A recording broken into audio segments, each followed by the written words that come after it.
Mesdames et messieurs, bonjour à tous. C'est un plaisir pour notre équipe Baguettes venant du Vietnam d'être présent dans la deuxième phase du tournoi. Notre sujet porte sur un phénomène qui semble aujourd'hui considéré comme une solution idéale et préférée des jeunes pour le développement personnel, c'est la prise d'une année de césure, autrement dit une année sabbatique. Ce terme désigne une période de temps entre le lycée et l'université ou durant le cursus universitaire pendant laquelle les étudiants prennent pause dans leurs études pour poursuivre des autres activités dont le travail, le bénévolat et le voyage. Pourtant, cette tendance atteint vraiment le vent en poupe comme les gens le pensent. Selon une étude d'Animefair en 2015, on a révélé qu'un étudiant sur deux souhaitait prendre une année de césure, mais seuls que 15% sautent le pas. Alors pourquoi ce choix reste-t-il encore un souhait plutôt qu'une décision? Nous allons vous proposer quelques raisons ci-dessous.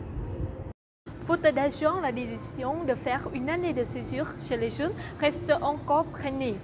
Pour ne pas gaspiller de temps, on doit avoir un plan très concret avec un budget favorable au coût de la vie. Et quand on va à l'étranger, une somme d'argent pour une nouvelle vie est indispensable. Et même si on vise à gagner sa vie pendant ce temps, on a besoin d'un budget pour se débrouiller. 51% des jeunes qui ne sont pas partis ont expliqué qu'ils n'avaient pas de moyens financiers. Et s'ils décidèrent de faire une année de repos, ils pourraient mettre une grande charge sur le coach. En outre, le succès de l'investissement dans un projet réalisé pendant une année de césure serait l'origine des dettes chez les jeunes. Spécialement, plusieurs jeunes quittent l'université pour voyager ou découvrir ce qu'ils ignorent. Cependant, cela pourrait les mettre en danger. Ils souffraient de blessures ou de troubles mentaux après des journées très fatigantes. En conséquence, on doit dépenser beaucoup d'argent pour les traiter, tandis que le succès est encore invisible. Notre deuxième argument est que l'année de césure est à la fois chronophage, très précaire et risquée. Beaucoup d'étudiants n'ont pas de plan raisonnable pour leurs années de césure, ou bien dans ce processus, il y a des tentations qui les attirent. En conséquence, après avoir essayé de plusieurs choses, après avoir passé un bon temps, ils ne peuvent pas gagner leur premier but. Par ailleurs, une année de repos, pouvoir faire ce qu'on aime est tellement intéressant que l'on n'a pas envie de continuer le parcours précédent.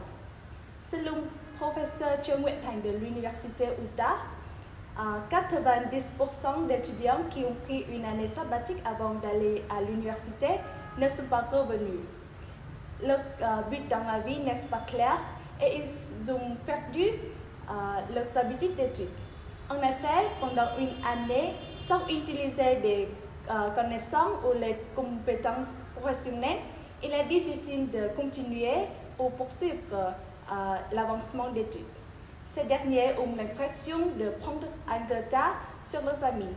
Lorsqu'ils profitent de leurs années sabbatiques ou ils sont confus de cette décision, leurs amis peuvent progresser dans leur carrière ou leurs études.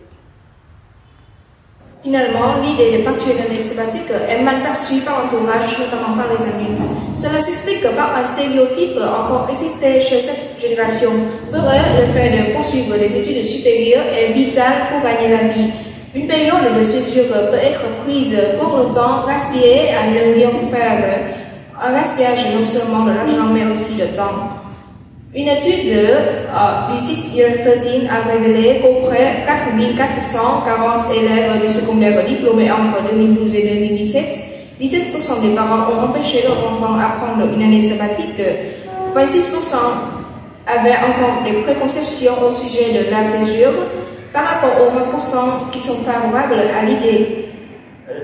La pression venant de l'entourage devient d'autant plus grande qu'on doit souffrir des remarques et des comparaisons avec les autres jeunes continuant leurs études. Par conséquent, on se sent laissé pour compte avec nos amis, même avec notre génération. S'y ajoute que le fait de trouver une personne à qui on peut confier les problèmes reste encore une galère, car on ne partage pas la même voie.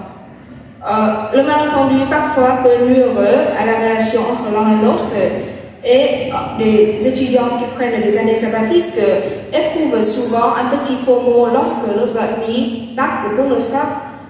Pour conclure, le choix de prendre une année de césure est extra intéressant, mais il n'est pas si important pour se perfectionner, car le développement personnel est un co-récupérer toute la vie qui ne se poursuit pas pendant un an.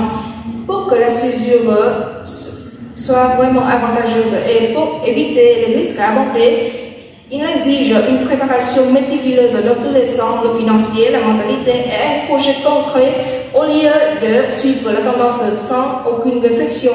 Ce message clôt notre exposition ici, mesdames et messieurs. Merci pour votre attention.